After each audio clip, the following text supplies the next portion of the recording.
Shofyor akalar, sizlar mashinaga chig'ol taqishni ancha qimmat deb o'ylaysizlar. Men sizlarga hozir tekinga chig'ol beraveraman. Birinchi variant chig'olimiz o'sha trenddagi palma chig'ol bo'ladi, bu qop-qora bo'ladi, orqa tomonlari koja.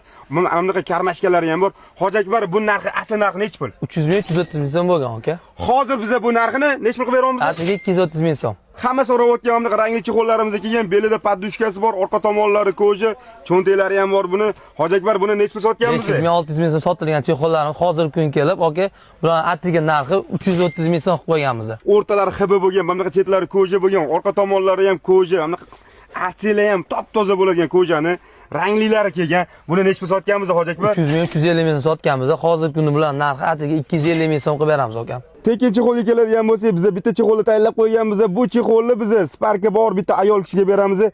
Bolalaringizni toza chig'olni bog'chaga olib borib kelaverasizlar. Agar kir bo'lib ketsa, yuvib yana ishlataverasiz. Bundan tashqari bu do'konda hamma chig'ollarni endi arzon narxga olsanglar bo'ladi. Endi chig'ol olish uchun pul yig'ib kelish shart emas akalar. Abet puliga ham bitta chig'ol olib ketsanglar bo'ladi. Bu videoni hali ham chig'ol olmagan do'stinglarga jo'natib qo'yinglar. Manzil Sergeli Moshina bozor 3225-do'kon akalar. O'ptimchi akalar, sizlar bizga telefon qilinglar. Ishinglarni xudo xolasa idealni qilib beramiz.